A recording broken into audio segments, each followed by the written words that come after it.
It is just really what Cloud9 needs to succeed. And they're 2 games away now from Worlds. This team was nearly relegated during the regular season. 7th place to Worlds would be their path. What a run, but we'll see if that's going to happen. In Europe, we had the 1, 2, and 3 teams from playoff make it to Worlds. In North America, we had 1 and 2. Liquid would have been 3. We'll see if that ends up happening. The picks and bans come through very fast. Liquid actually respecting the Nidalee a whole hell of a lot. Also, the red side forced to ban Kalista and Azir, which gives Cloud9 a lot of room. They get rid of the Maokai, they get rid of the Gangplank, the Lulu, and they get to first pick Braum.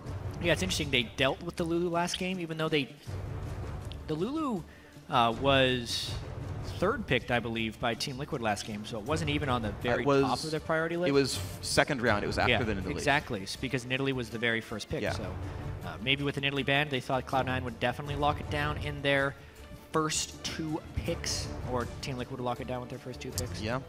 Instead, though, the big tanks are the first off the table. I think we're getting somewhat similar compositions, at least based off of these early choices. I agree. I think minus the Draven, though, is a big one. I think Team Liquid will not fall into that trap again. And something I'm very excited about for Cloud9 is that they got so many strats ready, and that when Team Liquid said, oh, you guys needed that Vayne to win your games, let's steal it and give it to Piglet, C9 was like, no, that's fine. We can just still beat Vayne with this other champion we've also learned how to play around, and it was cool to see. That said, they might just go back to the Vayne, and what are the odds Piglet knows Draven, as Incarnation's going to lock in Diana? Yeah, Incarnation, mixed results on Diana, but it is definitely a pick that has been showing a ton of power throughout all of the worldwide leagues. It has a somewhat weak laning phase, but once Diana hits level 6 and the scaling in the middle late game, tremendous snowball potential, which is some of the things that Cloud9 have been picking for. I'm a bit surprised to see Diana pick to win a team that doesn't look like it has a lot of dive. Like Sneaky can skirt around and get back there as Vayne, but Braum with the more defensive tanks. Balls, the Rumble is up, and I think Rumble Diana would become a good combo. This also looks a bit like a comp that would suit Amumu. I'm speaking a bit too far in the future now, it but would. I actually think Rumble Amumu would actually fit this comp really well. As an avid Amumu player myself, because it's a follow-up for your initiation, which is really critical. I also see the Viktor locked in by FeniX, and I've actually heard people say that this is a bad matchup for the Viktor, as in Diana is a counter to Viktor as far as counters go. Viktor is a blind pickable mid laner, so all of his counters are soft counters if they are. But I will say more so, my opinion of this matchup is that is a very swingy matchup. Specifically because Viktor has a self-shield and a stun that he can put down right on top of himself when Diana jumps on him. If he ever gets ahead of Diana, he can completely shut the Diana out of the game, and vice versa, because Diana can burst before the stun from Gravity Field would hit. All right, so then watch for this one. We had the bot lane matchup last game be about if Draven gets ahead, game ends, the matchup's over. Maybe the same thing happens now in the mid lane if we see the pressure come through. Dominate stole away. High's Gragas. We have not seen High have... Well, no, he had actually good Elise games as well, and Elise is available. Do it, High.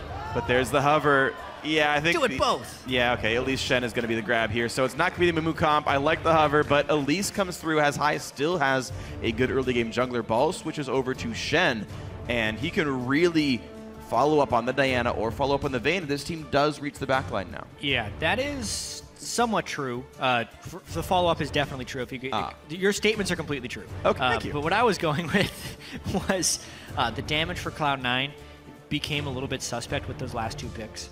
They have a full tank top laner and a lower team fight damage jungler. Especially since FeniX is looking like he's going exhaust Viktor, Alistar also has the ability to go exhaust. They could be running double exhaust into one diving assassin, a bunch of tanks, and a Vayne, which does make the team fairly easy to shut down, and if Team Liquid puts up enough of a tank line, would then have the better team fighting team. The question is, what's Liquid going to go for the top lane? Then it is going to be the Gnar up there. Interesting. I kind of like the Mundo hover. I don't think it would be great into Vayne without a Thornmail, though, and that would take a while. But Team Liquid just get another big frontliner, and Gnar should do okay into Shen. We've seen that matchup go from fairly well to really well based on the series we've seen. And so Team Liquid do have some tools for aggression, of course, as well as tools for holding a front line. Yeah, I like the Gnar specifically because it's a split-pushing answer to the Shen, so they can more easily force team fights where Team Liquid will want to be superior if Corki can get going, specifically in the mid-game. We'll also mention FeniX did bring the cleanse, so Incarnation only has 1 exhaust to work around. but still a lot of tanks and displacement, which is very difficult for him to bypass because of the Alistar knockback, the Gragas knockback, and a potential Gnar ultimate. It's going to be interesting then. So we get ourselves into the next game in a couple of seconds here, and Cloud9 switching things up a fair bit. They've gone back to the Diana. I believe Incarnation has played it a little bit before, and they're going to look at this again. High on his third or fourth Elise game now at this point. FeniX does still get a big, scary team fighter. Now, many people have said that if you get him off his Azir, FeniX is no longer that scary of a mid laner. I think he's still very good, and we'll see if he can help take over games. He's one of the big damage threats in this composition.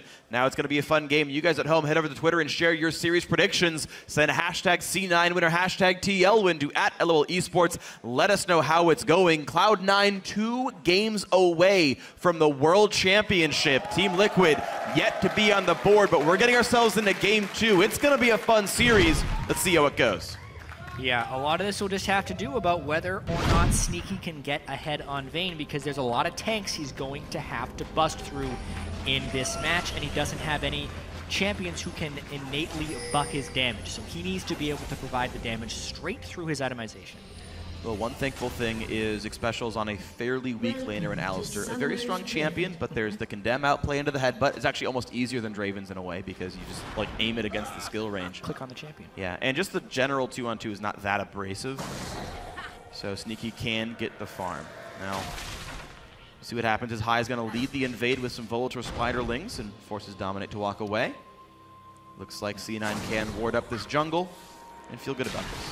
Should also mention that IWillDominate played Gragas all 4 times in their match against Team Impulse at Madison Square Garden. So as far as recency of success, Gragas is the greatest champion for IWillDominate. That was picked away from him in Game 1 by High. So being able to lock it down this game, I think is a nice comfort advantage for Team Liquid, especially since they lost Game 1 and will need to win 3 of the next 4. Comfort is king in a lot of these situations. The one thing that does help is Team Liquid have a top lane matchup that I think can do more. In the first game, Nautilus, and you may consider it a counter pick to Maokai. I'm not sure if that's the case. I don't play those matchups, but I believe it was picked later. And Quas did well in the matchup. Quas was farm ahead of Balls, and he was getting pressure. He actually killed top turret first as well. Yeah. Now he's got Gnar, who can really leverage that kind of lead, can do a lot more with an advantage than I believe Nautilus can, and that might be a key for Team Liquid as they get farther in this game.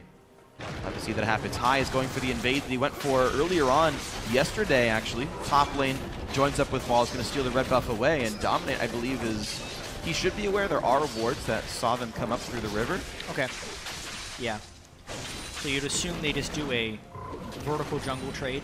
At least I think they saw him come in. I don't know if they went through Tribrush. I didn't track. Yeah. I can look. Well, we'll be able to see. Yeah, they responded for sure. They actually pinged him. I don't know if they walked by the minions or if they just knew. That specific minion line, if you walk around from the red buff, will spot you unless you wait for it to pass. One interesting trick you can run, if you're wondering if you're going to be spotted with the minions, is just track your own minion wave in the mirrored lane. Yeah. Because the enemy minion wave will always mirror that until it runs into champions. So, obviously it's not relevant at this point because Cloud9 assumed they were spotted and just wanted to maximize their efficiency of speed. But when they were spotted, obviously they were pinged out. Yeah, and so now here comes the mind game. Dominate, of course, goes for, as you mentioned, the vertical jungle down to the bot side. High is ready for that. It's actually already got a ward. Yeah, he rushed down here, and they both have smite. So, especially if it's collapsed upon, nice move by Cloud9. Body slam is back up, and the stun's going to land first. Flash, and the body slam will get him out. Exact right sequencing of skills, just got him out in time, but Dom loses flash. Heads up play by both High and LemonNation to make that work. Yeah, High covered so much distance, and the mind game was enhanced by the fact that Cloud9 was spotted in the minion wave when they went to Krugs. So Dominate would think, man, no way someone would traverse 80% of the map just to harass me off a buff when he totally has a buff of his own. Well, High does what he wants, and it worked this time. That goes very, very key and very clever. So good play by Cloud9 here to prevent all of that. That top lane invade definitely paying off now as they have stomped a lot of the advancements from Dominate. See bot lane being pushed in for now. Corki definitely good at killing minion waves early on. And it's going to be Balls plus LemonNation together, by the way, so a lane swap situation. Vayne soloing up against where the Gnar would be. Yeah, 2 can play the inefficient invade game now. Dominate with no flash, wants to go take the blue. Gnar versus Vayne. I mean, if Sneaky is willing to forego this farm, it's going to push Dominate out again. This being checked, this is actually a very foolish invade by IWillDominate because they do not have the numbers or the experience advantage.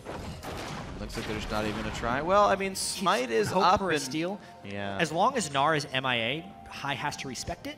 But I think he's actually playing the game to maximize Sneaky's farm right now. The longer that Quas looks to harass blue buff, the longer Sneaky can gain an advantage in the top lane. So High doing some very smart things this game. What I like about this matchup, by the way, is Quas is actually a top lane Vayne player, and he's up against one now in this. I assume he's going to know the matchup at this point. But I just find that kind of clever and interesting as far as this game is concerned. Nice. Ooh, that's a big one. Oh no, Phosphor Bomb missed on elimination. It's only a couple hundred damage missed, but small misplay there by Piglet. Nice pulverize and a headbutt, but out goes Lemon. Yeah, so much of Corki's early laning phase is based on his Phosphorus Bomb accuracy. It's the main damaging spell for the Corki in the laning phase. And they're against Shen in the lane, so he should be needing to land that the majority of the time. Here comes the play on a Quas. Forces the leap out thanks to a long-range Cocoon. High just going to shove the wave in, and Sneaky, sitting on 1,200 gold, is not actually the recall he wants just yet. 1,400 is Cutlass.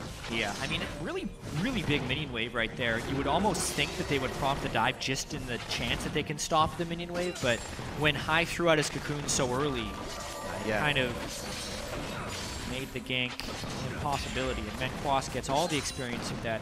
Looks like about 2.5 waves with the minions hitting the turret. Yeah, it's definitely a lot. He's still actually got a wave in front of him, so that farm room is going to keep ticking up. Both AD carries, near perfect scores, 41 CS a piece, basically. Top lane is also ±2. Mid lane, also fairly close. So all said and done, these guys are neck and neck in this match.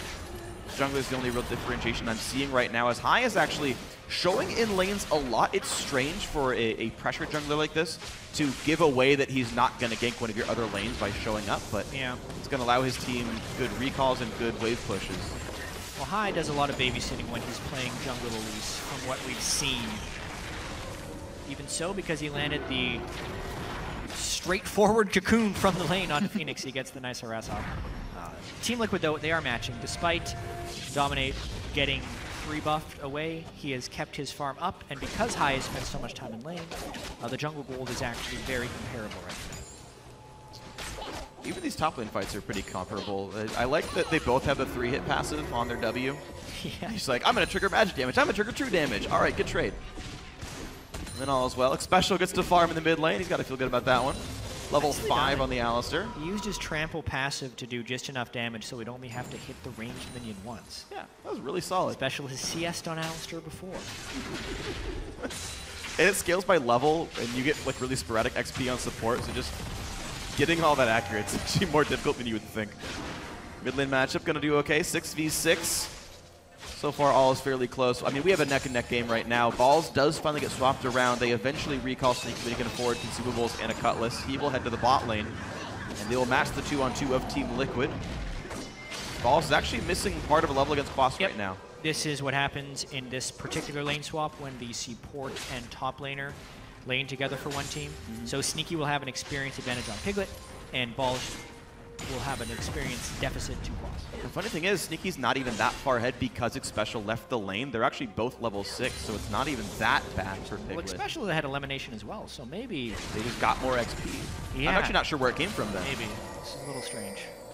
But it's really not much. I mean, Balls had a big wave in the top lane. He's actually very comparable to... Yeah, it's honestly fairly close around the horn, so there will be like small timing windows, to your point earlier, Jatt, but... Yeah, it's more minimal than you would normally see. Right.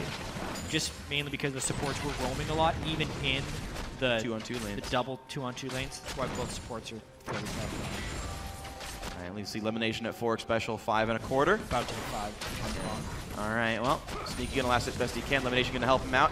Missed a caster. It's actually... You don't have enough AD right now on Vayne to actually one-shot cast minions. You need a little bit of help at this level without using Tumble. But he's going to be all right, 66-69, not exactly a far disparity here. Xpecial keeping the wards up. He does have Sightstone, elimination does not.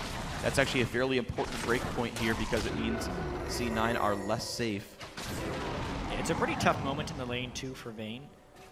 When the opponent laner has a Sheen, it just makes all the quick trades typically favor the Corki. Like, if Piglet ever lands a Phosphorus Bomb and an auto attack, Sneaky just basically loses half his health and has to completely go defensive in the lane. Exactly. Have He was him being as a- sneaky, playing around the cooldowns. That was really well played. He knew Phospho was down. He's otherwise saving Tumble for when the Q does come out. So intelligently played lane here by Sneaky. But Xpecial got sustained, so you're not getting a lot of permanent advantages here. Yeah. Now ping coming down bottom lane from IWillDominate as well. He may be trying for one of those body slam flash ganks. All summoners are up, but if they could body slam flash ult backwards and then headbutt backwards, the flash really wouldn't matter. So we'll see if they can pull off something super aggressive here. It would be vulnerable to counter gank if they used all those spells for it, but they may just go for it nonetheless. Teleport is down for Incarnation. There's no Elise around. There's the headbutt in. They want Sneaky. Good flash away. Keeps him safe. Nothing picked up. CC was not layered properly. Yeah, I would say also a poor headbutt by Xpecial. Yeah. He flashed for the pulverize and then headbutted him horizontally instead of directly backwards. Made it so Dominate would have a harder time reaching. Don't necessarily like that combo. I would have preferred they lead with the Gragas, body slam flash from Fog of War, and then Alistar headbutt after the Gragas ultimate. But even so, they end up burning both flashes and an exhaust for their bottom lane and just get a flash from Sneaky. Absolutely agree. So not a lot gained here. Unfortunate for Team Liquid. And C9 gets away from a fairly close battle up in this lane. Now, right now, FeniX does hold a 6-minion lead. Not a whole lot, but it does exist. And so far, Incarnation has not made any real headway. But Diana has TP'd back to lane once for a good recall timing. That cooldown is back, though. High now looking once again for the top lane. He's showing up in pretty much every lane, kind of on repeat. Taunt will not quite land, but now, good dodge by Quas, gets away from all the skill shots. Yeah, nice dodge by Quas. High is throwing that E out a little bit early, in all honesty. Elise has the luxury of being able to walk towards most people, but really High is just trying to land a max range skill shot when I don't think he needs to use it so early. Quas easily dodged a couple of things now. All right, so then looks pretty good to be Team Liquid right now. The gold basically the same. The actual gold of the two junglers is basically identical right now. They're just getting different values of farm. Just a very close game all around the map. No one's got a huge lead. Incarnation gets his own blue buff. And we still wait for the cooldowns to tick back up and for the next time for a team to make an aggressive move. Yeah, at the moment, Cloud9 with the Shen ultimate would have the upper hand in a lot of the aggression. You also have to keep in mind that Diana has the teleport right now as well. So really, if Team Liquid does any type of bottom lane play, especially since they don't have flashes, it would kind of backfire horribly, which means Sneaky should feel very safe about farming and playing aggressively. Since if they ever draw attention down bottom lane, all 5 members of Cloud9 can show up very easily. Yeah, that's true. This is advantage Cloud9, at least at this point in the game, which is just got to be putting a lot of pressure down on a Team Liquid right now. They are the higher seed. They have not won 2 best-of-5s coming up into this. They thought they were going to be in Worlds after they beat Team Impulse at Madison Square Garden. Right. But then because TSM lost the finals to CLG, Team Liquid did not have the most championship points. Therefore, they're even in this tournament to begin with. And now they're down 1-0, and very slight disadvantage right here, mainly just because they didn't secure any type of advantage in the first 12 minutes. And now the double TP and Shen are on the enemy side. Which makes playmaking difficult and getting back in very hard. So we'll see if Team Liquid have the ability to do this in the game here. LemonNation clearing away some wards, which gives time for Liquid to fight back. A little bit of damage on Sneak, but again, this has got lifesteal on Vayne, so you're not taking that much damage over time. I shouldn't overblow this. This game is still incredibly close. But as far as for the next 8 or 10 minutes, the team that you would expect to be able to take risks is Cloud9. Team Liquid just kind of has to farm this out and just wait until we're in more of a grouped up state and more controlled objectives. Yeah, we do have lanes that are pushing quite well. Incarnation, oh, the Flash Cocoon, nice dodge by FeniX. Jukes left, gets away, but Incarnation goes in anyway. First blood, they knock in High, but Repel says nope. He cannot quite get to the Raptors, but who cares? Nothing to do to him. Nice pickup by Incarnation. Incarnation goes way in. You thought after High missed the Flash Cocoon, the gank was over. FeniX died with both Summoner spells. It seems like he got caught a little bit off guard as well. Yeah. Obviously, Flash and Cleanse don't stop damage, but he could have still flashed the final hit from Incarnation. And now they're going for Dive comes in. High has aggro. Incarnation can't do enough damage. High should have the repel, and he doesn't. He tries to get Dominate and screws it up horribly. Quas is in. A taunt from Balls will buy time. That means Incarnation can get away. Yeah, I mean, High's Repel was still on cooldown while he was taking that turret aggro, so he couldn't have even gone up for it. Mistake for sure by Cloud9. And they give it kind of right back. The kill being on Diana is more valuable than the kill on Gragas, but an unnecessary dive, and it expended the Shen on cooldown. And even though Sneaky has been able to sustain and get last hits, his bot lane, the perma-shove from Team Liquid, maybe part of the reason they banned Karma in Game 1, it's finally worked. They're going to knock down the bottom outer turret here. Slow and steady. It took them 14.5 minutes. But Team Liquid have finally knocked that down, and Quas gets to capitalize with the red buff steal as well. For sure, the Sheen advantage the Piglet had in that bottom lane. Slow and steady wins the race in that battle. And specifically because all of the action happened mid lane, it allowed Team Liquid to turn up the aggression a little bit, which allowed them to take the turret in the bottom lane. Since Incarnation was so low from the turret dive mid, and since Shen had burned his ultimate, and because the jungler was dead, like nothing is stopping Team Liquid's push in the bottom lane. Therefore, they get the turret, and that's a really nice 15-minute bump for Team Liquid gets. There's actually really fortunate timing as well, because normally Balls would have TP advantage for like the next 4 minutes, but what are you going to TP advantage for? Dragon's gone for 6. Yeah, so now their turret's gone as well. So. Right, so very little for C9 to do as a result. Top lane down to half. Balls can try to make some headway here. He's finished the Sunfire Cape. These minions do die quickly. But Corki showing up. Typical lane swap. Team Liquid get bottom outer turret. They switch their dueling to the top side. Corki can continue being a battering ram with a 15-minute Trinity Force. That's going to go quite well. They're going to trade the turret, right? Yeah. Xpecial show top with the Corki. And they sent Quas down solo for the bottom lane. Maybe they could have held this turret 2v3, but it honestly gets traded back pretty trivially for Cloud9. Yeah, that's pretty much how the game kind of goes. Otherwise, you kind of sit in a lane that you don't get to do much in, and that's the way it works out here. Team Liquid going to make sure that all is well. Balls defending this turret and getting XP, which can be a bit of a risk, because there's always a chance for the dive, but Dominate did not go to pinch this turret down. He stayed in his jungle. And Balls will actually be allowed to gain XP that we got a real interesting race right here, actually. High is in the jungle. They're looking to take down this second turret while Shen holds. Shen would also be able to teleport down if this play was tried to be stopped by Team Liquid, so it's actually a very nice power play here by Cloud9. Knocks him in though, high pull Zagger, but look at the damage on Quas. It gets chunked out. Silverbolts do enough. It is a kill picked up, and High gets out. Here comes the Viktor ulti. High will survive thanks to Stand United just barely. Top lane outer is gone thanks to Piglet, but a 1-for-0. Yeah, and now Piglet's going to try and put pressure on the bottom turret as well, so they're always trying to answer each other. This time Cloud9 had better cards going into the trade, so they end up winning that trade with a kill.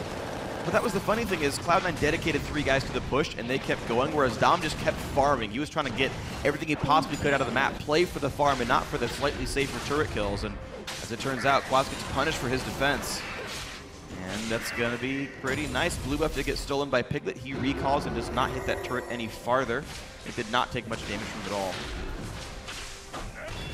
Yeah, another actually really close game coming up towards the 20-minute mark. These teams playing very competitive within the early game. So a marked improvement for Cloud9 from their first 2 games of their previous 2 series. Team Liquid, though, is going to be wanting to play with a lot of control right now. They have the Sorcerer Shoes and the Trinity Force completed for Piglet. They also have an Abyssal Scepter onto the Viktor, so team fights, they're actually built for them to happen right now. Oh, that explosive cast was amazing! Down goes the Vayne. Sneaky couldn't do anything else, but this one, a beautiful body slam flash. IWillDominate carried that team fight. I think it's 2 for his team. Big plays, Gragas, that's why he played it 4 times in a row in the 3rd place match against Team Impulse.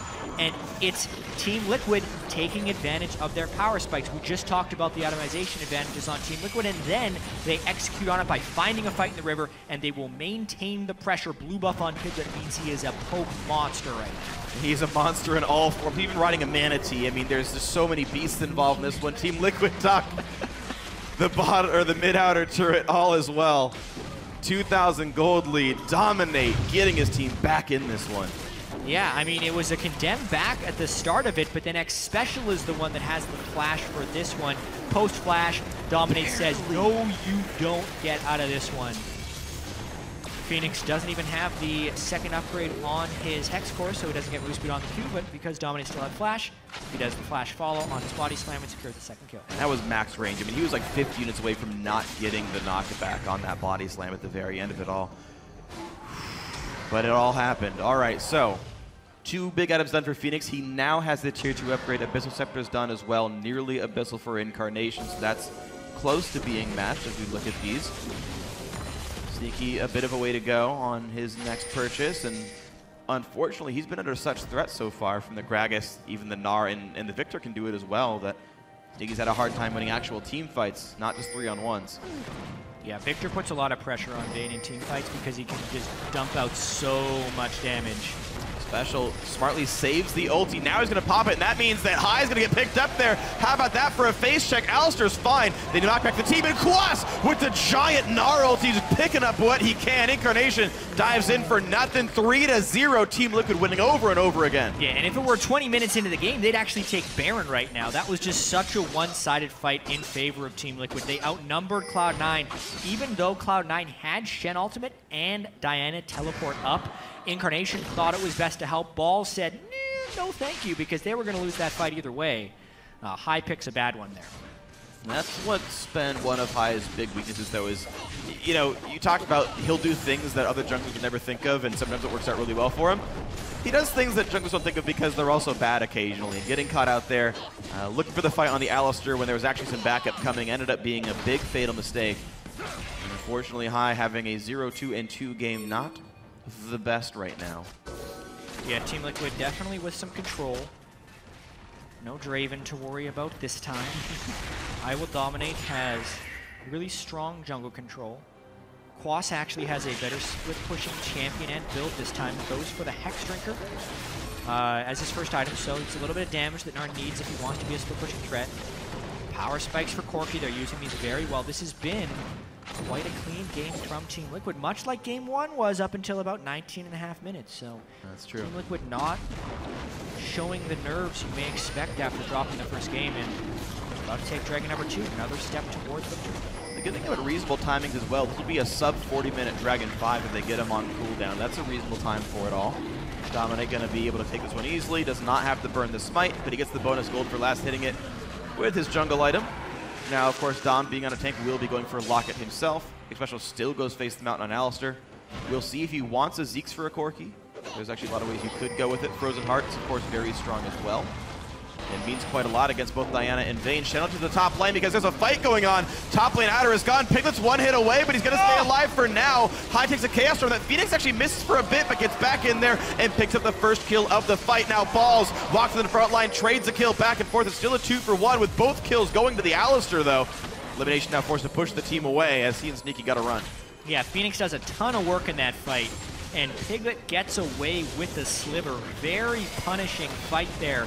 Oh, they're still going! They're going! Piglet just barely gets away with the Valkyrie. FeniX down to the wall. The Qs get dodged, and now FeniX just going to help support Piglet as one more kills come through off the rocket. A 3-for-1 now. What a Valkyrie right there by Piglet. He Valked out as the knockup was hitting him, just so after. Sneaky couldn't follow, and then a really nice death ray right up where the LemonNation put down his Braum ultimate to close us out. We got to watch this fight from the very beginning, though. High this time flashes for a close cocoon, which is very smart, and they just needed one more auto attack. Just one to chain the stun, but they could never quite get there. He gets away, which is very important for the latter half of the fight. And the next Xpecial doing his best to try and block the skill shots. Unfortunately takes 2 kills, which could have just put FeniX into overpowered mode. He's unfortunately hasn't been able to pick up a kill on Viktor despite all the work he's doing in team fights. Yeah. It's the only thing really that makes it so Team Liquid doesn't have absolute certainty of winning this one is the fact that FeniX hasn't been able to pick up kills because he's just doing so much work in these fights. He's at least getting some because of the assist streaks, but yeah, if that was 7-1-0, Death Cap would be done right now. People get one shot, so definitely something to be concerned about. Absolute extreme of the other direction. Yeah. If he had 7 kills, he'd be so strong. As most champions are. I believe Draven was like that last game. That's true. Very few assists for Sneaky. They get like 2, sadly. And here we go, 9-3. Team Liquid have been winning fights back-to-back now. And feeling pretty damn good about themselves. 2 items in the Corki. Blade of the Ruin King done is quite nice. Although Phantom Dancer on Sneaky will make him a very scary champion as well. We're going to see what comes up next as mid lane tier 2 under fire. There's a cocoon from the side, but it's Quas who's tanky. A big knockup, but the turret's not dead yet, but look at the damage coming out. Sneaky's already gone. And now LemonNation's going to drop as well. A 2-for-0. The turret's gone on top of that one. Quas has Mega Gnar, stuns some Spiderlings for gold. I love the initiative that Team Liquid is taking right now. They knew they had the Alistar ultimate up. Also, they gravity fielded before Xpecial flashed in on Alistar, so no matter who he would headbutt back, it would be right onto the stunning field. So even if they flash backwards, they'd still be in the stun. Yeah. Just great foresight there by Team Liquid, and they are executing. Beautifully played. That's why you pick Alistar. That's why he's so damn strong, is you can make these 23-minute tower dives happen and not even care about it. You've got 6 seconds to kill that turret or win the team fight, whichever suits your fancy. So you look with a 24-minute inhibitor kill and a 4,000 gold, 6,000 gold lead. Yeah, really bouncing back in a big way from their defeat in Game 1. Still executing on those power spikes. Trinity forcing Blade of the Braum King completed the Piglet. He is destroying people.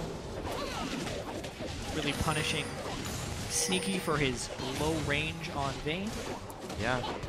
Vayne is not the champ that I would honestly want to blind pick in most team compositions. It was strange from the go for, but here comes a Baron play. LemonNation in the front line has a lot of shields and is going to be not going down. Instead, they find Xpecial with his ultimate already gone. Sneaky gets the first kill, the fight 4-11, but there's so much damage coming through, they can't stay. Beautiful knock by Incarnation, must flash, and Sneaky walks forward. Why? Caught by the Mega Gnar. High's next in line. Incarnation can try, but he can't do anything about it. It's another 3 kills picked up for Team Liquid. Yeah, big desperation Baron there by Cloud9. Very easily sniffed out by Team Liquid. And then Quas also had the patience in Mega Gnar to wait for the right moment to get the ultimate, because even as Xpecial was going down, a lot of players would have gone really early on Gnar, blown the ultimate, but as soon as Cloud9 was thinking about a re-engage, Quas flashed in and crushed 3 people in against the wall. I mean, even so, I mean, there's a ward right in the pit. They placed it, obviously, to get the teleport. Obviously, they have some true damage on Vayne to take Xpecial down, which gives them hope. And right here, Cloud9 needs to say, no, get out. We are really far behind. And for the most part, they are doing that. As soon as the Dominate ultimate separated them, they thought they could re-engage. But that's exactly when Quas saw his opportunity, a sliver away from killing Lemon in that crunch as well. So, smart play by Team Liquid, and they take even more control of this game. This one's pretty out of hand. Yeah, it's very, very far away now. 8,000 gold lead. They don't need a Draven passive to do it here. Unfortunately, FeniX finally got some kills. He was 0-1 and 9. I felt good about that one, and then he went 2 kills, 1 assist in the last fight. So sadly, the scoreline not as pretty, but all is well. Dominate, keeping the wards up, and now look at this. Team Liquid setting up on this side of the map. They go for the last tier 2 turret left standing. They've already got the Baron buff. Yeah, easy turret kill. Super easy. The question will be whether they are willing to straight up dive and hard push the next one. They have Alistar ultimate up, no flash this time, but they could still brute force something. I mean, Sneaky's off farming a wave.